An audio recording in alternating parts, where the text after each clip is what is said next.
আসসালামু আলাইকুম রহমতুল্লাহি অবরকাতুহু। সম্মানিত দর্শক,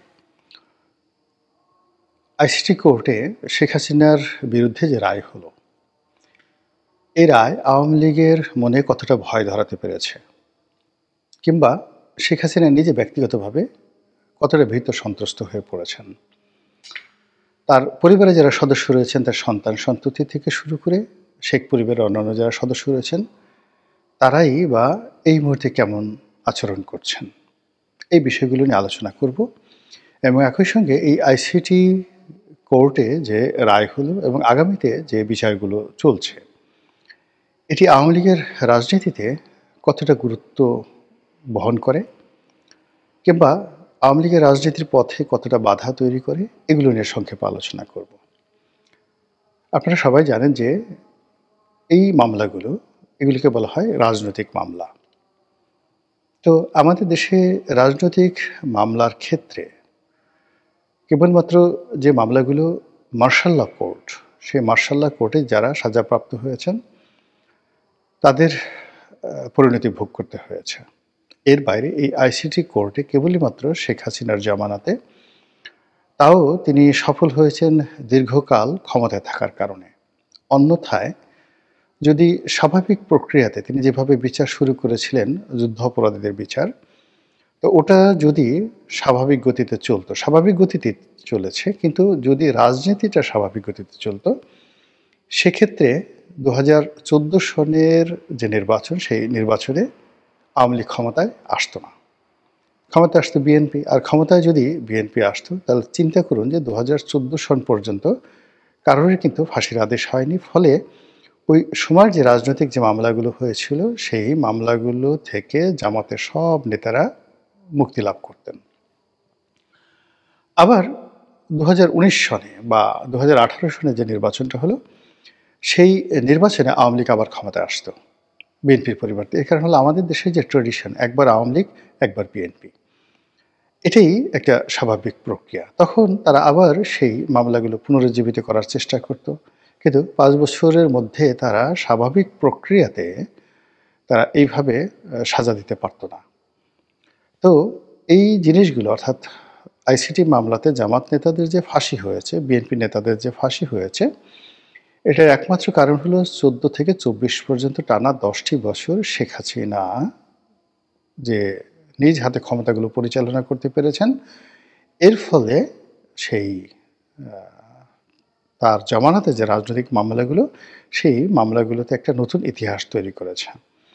তো শেখ হাসিনার সেই যে যাকে বলা হয় তার যে অভিজ্ঞতা, বা তার জামানাতে যেভাবে বিচার ব্যবস্থা চলেছে, সেই বিচার ব্যবস্থায় একটি মামলাকে পূর্ণতা দেওয়ার জন্য বহু বছর অপেক্ষা করতে হয়েছে। যে মামলা তিনি শুরু করেছিলেন সেই ২০১০ সনে, দেখা গেল যে জামাতের নেতা এটিএম আজহার সাহেব, তার সাজা তখনও কার্যকর হয়নি।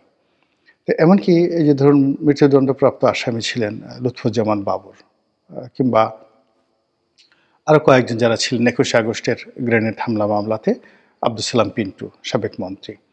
তো তারাও কিন্তু দেখেন এই রাজনৈতিক পট পরিবর্তনের সঙ্গে সঙ্গে তারা জেলখানা থেকে বের হয়ে গেছে। তো এজন্য যেটা বর্তমান সরকার, তারা যেটা করছেন, তারা খুব দ্রুত এবং তাড়াতাড়ি তাদের তথ্য প্রমাণ সহকারে এই বিচারগুলো নিষ্পন্ন করার চেষ্টা করছেন। এবং যেহেতু যারা পলাতক আছেন বা যারা অনুপস্থিত আছেন, দেশের বাইরে আছেন, তারা জানে যে তাদেরকে কিছু করা যাবে না, কিন্তু তাদের কবজাতে যারা আছেন, যেমন সালমান এফ রহমান আছেন, জুনায়েদ আহমেদ পলক আছেন, দীপুমণি আছেন, তারপরে সাবেক আইনমন্ত্রী, দুজন আইনমন্ত্রী, একজন সেই অ্যাডভোকেট কামরুল এবং অ্যাডভোকেট আনিসুল হক। তো ওনাদেরকে যদি সেই জামাত নেতাদের মতো করে ফাঁসিতে টানানো যায়, তাহলে আওয়ামী লীগের মধ্যে একটা কান্নার রোল পড়ে যাবে, তাদের মধ্যে একটা আতঙ্ক ছড়িয়ে পড়বে, সবাই ভীত সন্ত্রস্ত হয়ে পালাতে থাকবে। যে জুলুম এবং অত্যাচার বা যে বিরূপ পরিস্থিতি জামাত মোকাবেলা করতে পেরেছে, তার ১০০ ভাগের ১ ভাগও আওয়ামী লীগের নেতাকর্মীদের পক্ষে এই মুহূর্তে সেটা মোকাবেলা করা সম্ভব না। এর কারণ হলো প্রায় ১৫ বছরের একটি অভ্যাস। তারা ধমক দিতে অভ্যস্ত, ব্যবসা-বাণিজ্য ছিনিয়ে নিতে অভ্যস্ত। অভাব কাকে বলে, অভিযোগ কাকে বলে, তারা সেই জিনিসগুলো দেখেনি। ফলে এই যে রাজনৈতিক পট পরিবর্তন, এই পট পরিবর্তনে এখন তাদের সবার মধ্যে রীতিমতো হাহাকার তৈরি হয়েছে। দেশের বাইরে যারা পালিয়ে গেছেন বা চলে গেছেন, তাদের সংখ্যা খুব অল্প। এবং যারাই গেছেন তারা আমাদের দেশের যে রাজনীতি, সেই রাজনীতির যে ইতিহাস, তাতে করে একবার যদি কেউ পালিয়ে যান, দ্বিতীয়বার সে রাজনীতিতে পুনর্বাসিত হতে পারে না। এমনকি দেখুন বিএনপির যে সকল নেতা বা নেত্রী, তারা গত ১৫টি বছরে পালিয়ে গেছেন, তারা কিন্তু রাজনীতিতে নেই। এবং ২-১ জন ফেরত এসছেন, যারা সেই ২০০৬ থেকে ২০০১ থেকে ২০০৬ পর্যন্ত অত্যন্ত গুরুত্বপূর্ণ ভূমিকা পালন করেছেন। বেগম জিয়ার খুব কাছের ছিলেন, কিন্তু তারা পালিয়ে গেছেন। তারা বাংলাদেশে এসেছেন, কিন্তু মূলধারা রাজনীতিতে তারা কেউ ফিরতে পারছেন না। বাংলাদেশে বিএনপি রাজনীতি তারাই করছেন যারা বাংলাদেশে ছিলেন, জেল জুলুম হুলিয়া অত্যাচার ভোগ করেছেন। অন্যদিকে জামাতের লোকগুলো পালিয়েছিলেন ঠিকই, কিন্তু তারা দেশের বাইরে যাননি। ফলে বাংলাদেশের যে আবহাওয়া, প্রকৃতি এবং পরিবেশ তাদের মুখস্থ, এবং তারা এই ক্ষেত্রে তাদের যে এক্সপার্টিস, বিশেষজ্ঞতা, সেটা বিএনপির চেয়ে বেশি। ফলে দেখুন পরিবর্তিত একটা পরিস্থিতিতে সবচেয়ে ভালো পারফর্ম করছে জামাত। সেটা ভালো হোক মন্দ হোক, সেটা তাদের প্রতিপক্ষ বলতে পারবে, কিন্তু কৌশলতা, কর্মকৌশলতা, অ্যাচিভমেন্ট এবং দক্ষতা এবং সমাজের উপর প্রভাব প্রতিপত্তি স্থাপনের ক্ষেত্রে এই মুহূর্তে জামাতের কোনো বিকল্প নেই। তো সেই দিক থেকে আওয়ামী লীগের যে সকল নেতারা দেশের বাইরে পালিয়ে গেছেন, প্রথমত ধরে নিতে হবে যে তারা রাজনীতিতে ফিরে আসছেন না, ফিরে আসার সম্ভাবনা খুব অল্প। দ্বিতীয়ত, যারা বাংলাদেশে অবৈধ টাকা উপার্জন করেছেন, এখন টাকার একটা অংশ বিএনপিকে দিচ্ছেন বা অন্য জামাতকেও দিচ্ছেন হয়তো কেউ কেউ, তারপরে কোনো মতে বর্ণচোরা হয়ে, রাজ সাক্ষী হয়ে নিজেদের পিঠ বাঁচানোর চেষ্টা করছেন, এদের রাজনৈতিক ভবিষ্যৎ শেষ। অন্যদিকে আওয়ামী লীগের যে সকল সাধারণ নেতাকর্মী যারা রয়েছেন, তারা নেতৃত্বের মূল ফর্মে আসতে যদি সব কিছু স্বাভাবিকভাবে থাকে, তাহলে অ্যাটলিস্ট ১২ থেকে ১৫ বছর লাগবে নতুন একটা নেতৃত্বের অবস্থা তৈরি করার জন্য। এটা হলো স্বাভাবিক। এখন যেই জিনিসটি বর্তমান সরকার বা এখন যারা রাজনীতি পরিচালনা করছেন পর্দার আড়ালে থেকে কিংবা ডিপ স্টেট পলিসির থিওরি অনুযায়ী, তারা যে কাজটি করছেন সেটি হলো বিদেশে যারা আছেন তারা যেন হতোদ্যম হয়ে পড়েন, এবং তাদের হাতে যে অর্থ রয়েছে, বিত্ত রয়েছে, তারা যেন কোনো অবস্থাতেই আওয়ামী লীগের বাংলাদেশে যে সকল লড়াকু সৈনিক রয়েছে তাদের পেছনে বিনিয়োগ করতে না পারেন। এটা হলো এক কাজ। ২ নম্বর হলো যে আগামীতে আওয়ামী লীগের যারা নেতৃত্ব রয়েছেন সেই সকল নেতৃত্ব যেন মূল ধারা রাজনীতিতে আসতে না পারে, ফ্রন্টিয়ার লাইনে এসে তারা যেন তাদের প্রতিপক্ষ বিএনপি এবং জামাতের জন্য হুমকি হতে না পারে, এই জন্য তাদের মনে ভয় ধরাতে হবে। আর এই ভয় ধরানোর জন্য এই যে শেখ হাসিনার বিচার, আর অন্যদিকে যাকে বলা হয় জেলখানাতে যারা আছেন তাদের বিচার তারা খুব দ্রুততার সাথে করতে চাচ্ছে ভয় ধরিয়ে দেওয়ার জন্য। তো আসলে এর ফলে কি হবে আগামীতে, সে বিষয়গুলো নিয়ে আমি আলোচনা করব। কিন্তু ইতিমধ্যে যেটি আপনারা লক্ষ্য করেছেন যে শেখ হাসিনার বিচারের রায় হওয়ার সঙ্গে সঙ্গে কন্টেম্পোরারি আরও কতগুলো খবর সামনে চলে এসেছে। সেটি হলো রিফাইন্ড আওয়ামী লীগ, অর্থাৎ শেখ হাসিনা রায় হয়েছে, তার ফাঁসির আদেশ হয়েছে, কাজেই তিনি আর রাজনীতিতে আসছেন না, তার যে অধ্যায়, তার যে চ্যাপ্টার, এটা ক্লোজ হয়ে গেছে। এখন নতুন একটা রিফাইন্ড আওয়ামী লীগ হবে। সে আওয়ামী লীগ কে করবে? সে আওয়ামী লীগের নাম আসছে জনাব সাবির হোসেন চৌধুরীর, সে আওয়ামী লীগের নেতৃত্বের নাম আসছে সেলিনা হায়াত আইভীর। সত্য মিথ্যা এটা কোনো বিষয় নয়, বা তাদের সঙ্গে কারো যোগাযোগ হয়েছে কি হয়নি এটা কোনো বিষয় নয়, কিন্তু এই প্রচারগুলো করা হচ্ছে। আর এই প্রচারগুলো করা হচ্ছে মূলত আওয়ামী লীগের যারা মূল নেতৃত্ব রয়েছেন তাদেরকে হতোদ্যম করে দেওয়ার জন্য। আপনারা সবাই জানেন যে সেলিনা হায়াত আইভী ডাই হার্টেড আওয়ামী লীগ, এতে কোনো সন্দেহ নেই। কিন্তু আওয়ামী লীগের সঙ্গে তার সম্পর্কটা ঠিক ওইরকম হৃদ্যতাপূর্ণ ছিল না। শেখ হাসিনা সবসময়ই জনাব শামীম ওসমানকে বেশি পছন্দ করতেন আইভীর তুলনায়। আর আইভী বা শামীম ওসমান তারা নারায়ণগঞ্জের রাজনীতিতে ইটস কোয়াইট ওকে। কিন্তু ন্যাশনাল পলিটিক্সে আওয়ামী লীগের সেক্রেটারি রূপে বা যাকে বলা হয় আওয়ামী লীগের কোনো গুরুত্বপূর্ণ পদপদবিতে থেকে সারা বাংলাদেশের নেতাকর্মীদের মধ্যে যাকে বলা হয় একটা প্রভাব বিস্তার করবেন, এটা সেলিনা হায়াৎ আইভীকে দ্বারা হবে না, নাম্বার 1। নাম্বার 2 হলো যে সাবির হোসেন চৌধুরীকে দেওয়া হবে না। সাবির হোসেন চৌধুরী বেসিক্যালি ভদ্রলোক মানুষ।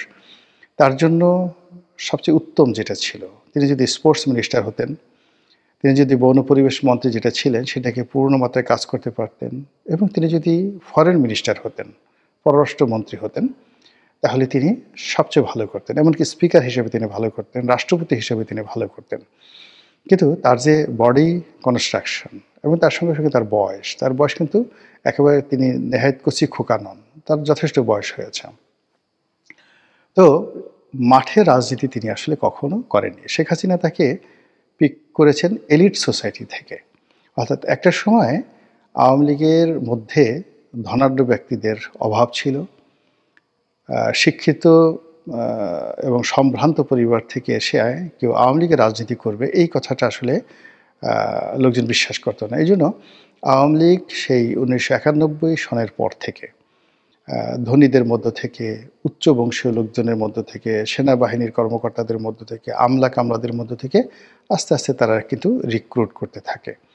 তো এরই ধারাবাহিকতায় সাবির হোসেন চৌধুরী যে নন পলিটিক্যাল পার্সন, তিনি একজন এমিনেন্ট ব্যবসায়ী, ভালো পরিবার থেকে আসছেন, কিন্তু রাজনীতির সঙ্গে তার কোনো সম্পৃক্ততা ছিল না। তো সামহাও তার সঙ্গে সালমান এফ রহমানের একটা ভালো সম্পর্ক ছিল, পারিবারিক সম্পর্ক, তাদের মধ্যে আত্মীয় হয় দুঃসম্পর্কে। তারপরে শেখ হাসিনার খুব ঘনিষ্ঠ একজন মানুষ ছিলেন, তার নাম হলো জনাব হারুনা রশিদ, নোয়াখালী থেকে এমপি হয়েছিলেন। তিনি মূলত শেখ কামালের খুব ঘনিষ্ঠ বন্ধু, এই কারণে শেখ হাসিনা তাকে খুব পছন্দ করতেন। তো আবাহনী ক্লাবের কারণে সাবির হোসেন চৌধুরী এমনি ক্রীড়া অনুরাগী অনেক আগের থেকেই। তো তিনি আবাহনী ক্লাবের সাথে জড়িত ছিলেন। তো সেই আবাহনী ক্লাবের সাথে আবার হারুন সাহেবের খুব ভালো সম্পর্ক, তিনিও সেটার পরিচালক ছিলেন, সালমান এফ রহমান সেটার পরিচালক ছিলেন। সেই সুবাদে সাবির হোসেন চৌধুরী শেখ হাসিনার কাছাকাছি চলে যান, বা শেখ হাসিনা সাবির হোসেন চৌধুরীর ব্যাপারে ইন্টারেস্টেড হন। আর অন্যদিকে ফুটবল নিয়ে, ক্রিকেট নিয়ে তার যে অভিজ্ঞতা, সেই কারণে তিনি রাজনীতিতে আসেন এবং শেখ হাসিনা তাকে পলিটিক্যাল সেক্রেটারি বানিয়েছেন, সচিব বানিয়েছেন। তিনি প্রাণান্ত চেষ্টা করেছেন। 21 আগস্টের গ্রেনেড হামলাতে তিনি আহত হয়েছেন এবং 2001 থেকে 2006 সনের এই সময়টিতে তিনি বিএনপির দ্বারা নিদারুণভাবে নির্যাতিত হয়েছেন। কিন্তু তৃণমূলের রাজনীতি বলতে যেটি বোঝায়, যেটি আব্দুর রাজ্জাক সাহেব যেটি করে গেছেন, তোফায়েল সাহেব যেটি করে গেছেন, আমু সাহেব যেটা করে গেছেন, সারা বাংলাদেশ চষে বেড়ানোর যে রাজনীতি আব্দুল জলিল যেটা করে গেছেন, ইভেন ওবায়দুল কাদের সাহেব যেটা করে গেছেন, এটা বেসিক্যালি সাবির হোসেন চৌধুরীকে দ্বারা সম্ভব নয়। তিনি এই কাজে অভ্যস্ত নয়। তিনি যদি এক সপ্তাহ মানে সেই দক্ষিণ বাংলায় ঘুরে আসেন, তারপরে তাকে অন্ততপক্ষে 2 মাস ট্রিটমেন্টের জন্য সুইজারল্যান্ডে থাকতে হবে। তো এই জিনিসগুলো বাস্তব সম্ভব নয়। ফলে দেখুন সাবির হোসেন চৌধুরীর পক্ষ থেকে কিন্তু কোনো টুশব্দ বা রা নেই। তো লোকজন প্রচার করা হচ্ছে এই কারণে মূলত আওয়ামী লীগকে অবদমিত করার জন্য। তো এখানে একটা ব্যাপার হলো যে আওয়ামী লীগ কিন্তু অবদমিত হচ্ছে না। অবদমিত হচ্ছে না এই কারণে যে আওয়ামী লীগ যারা দেশের বাইরে আছেন, বিশেষ করে ইন্ডিয়াতে যারা আছেন, তারা শতভাগ একদম 100% 19-20 নয়, তারা বিশ্বাস করেন যে তারা বাংলাদেশে ফিরে আসতে পারবেন এবং ফিরে আসবেন। দ্বিতীয়ত তারা বিশ্বাস করেন যে ভারতের সাহায্য ছাড়া বাংলাদেশে কেউ রাষ্ট্র ক্ষমতা পরিচালনা করতে পারবে না, কেউ ক্ষমতায় থাকতে পারবে না, আর ভারত কোনো অবস্থাতেই আওয়ামী লীগের বিকল্প অন্য কাউকে তারা গ্রহণ করছে না বা করবে না। তো এই কারণে কি হলো দেখুন, এই রায় ঘোষণার পরে আওয়ামী লীগের যে তৎপরতা, এই তৎপরতা কিন্তু আগের যে কোনো সময়ের চেয়ে বেড়ে গেছে এবং আগামীতে আরও বাড়বে। ওই যে 32 নম্বর এক যাকে বলা হয় ডাকসুর নেত্রী, তিনি সেই যে তৎপরতা দেখিয়েছেন, তার জবাবে তার ময়মনসিংহের বাড়িতে কে বা কারা আগুন লাগিয়ে দিয়েছে। তো এই ঘটনার সঙ্গে আওয়ামী লীগ জড়িত না সেটা পরের বিষয়। ব্যাপার হলো এটা কিন্তু যথেষ্ট আতঙ্ক তৈরি করেছে। ফলে ৩২ নম্বরে যারা গিয়েছেন তাদের সবার মধ্যে আতঙ্ক ছড়িয়ে পড়েছে। কাজেই এই যে আওয়ামী লীগ জানে, যেহেতু তারা রাষ্ট্র ক্ষমতা চালিয়েছে, যেহেতু তারা দীর্ঘদিন বিরোধী দলে থেকেছে এবং এই যে ভারতে তাদের যে নির্বাসন, এই নির্বাসনটা এটা বলতে গেলে চতুর্থ দফা নির্বাচন। পাকিস্তান জামানাতে আইয়ুব খান যখন শাসন ক্ষমতায় এলেন 1957-এ, তখন আওয়ামী লীগের একটা বিরাট শ্রেণী কিন্তু সীমান্ত পাড়ি দিয়ে ভারতে চলে গিয়েছিল। এটা প্রথম। দ্বিতীয়ত মুক্তিযুদ্ধের সময় একটা বিরাট অংশ গিয়েছিল। তৃতীয়ত গিয়েছিল হলো ওই যাকে বলা হয় ১/১১-র সময়। তো ১/১১-র সময় তৃতীয়ত গিয়েছিল ও ৭৫-১৫ আগস্টের পরে গিয়েছিল, ১/১১-র সময় গিয়েছিল। তো ১/১১-র সময় যাওয়ার পরে এর মধ্যে আবার কিন্তু বিএনপি যখন ক্ষমতায় এলো সেই ২০০১ সনে, তখনও কিন্তু বিশাল সংখ্যক লোক ভারতে পালিয়েছিল। যেমন আবুল হাসনাত আবদুল্লাহ, তারপরে শামীম ওসমান, তারা দীর্ঘদিন ভারতে ছিলেন। তো ভারত বদলতে গেলে তাদের সেকেন্ড হোম এবং অনেকের আওয়ামী লীগের অনেক বড় বড় নেতা যারা আছেন তাদের ভারতে কিন্তু বাড়ি আছে, তাদের অনেকের বাড়ি আছে। তো এই ভারতে যাওয়াটাকে তারা এটাকে তেমন কিছু মনে করে না। তো কাজেই অতীতে তারা যেভাবে ভারতে গিয়েছে, আবার বাংলাদেশে এসে তারা যুদ্ধ করেছে, আবার বাংলাদেশে এসে তারা রাষ্ট্র ক্ষমতা দখল করেছে, আবার বাংলাদেশে এসে তারা ইলেকশন করেছে, রাজনীতিতে পুনর্বাসিত হয়েছে। তো সেই দিক থেকে তারা মনে করছে যে এটা তাদের পঞ্চম, সপ্তম বা অষ্টম ভারত যাত্রা। তো কাজেই অতীতের যে অভিজ্ঞতা, সেই অভিজ্ঞতার আলোকে, তাদের ব্যক্তিগত জীবনের আলোকে বা এখন তাদের যে অর্থবিত্ত রয়েছে, ইন্টারন্যাশনাল কানেক্টিভিটি রয়েছে, এটা তাদের কখনো ছিল না। এই যে দেখুন এখন ভারতে বসে তারা যেভাবে সারা দুনিয়া তোলপাড় করছে, একই সঙ্গে তারা ব্রাসেলসে, ফ্রান্সে, অস্ট্রেলিয়াতে, ইংল্যান্ডে, জাপানে, সব জায়গাতে একই সঙ্গে প্রোগ্রাম করছে। সমস্ত পৃথিবীর বিখ্যাত বিখ্যাত পত্রিকাতে একই সঙ্গে সাক্ষাৎকার দিচ্ছে।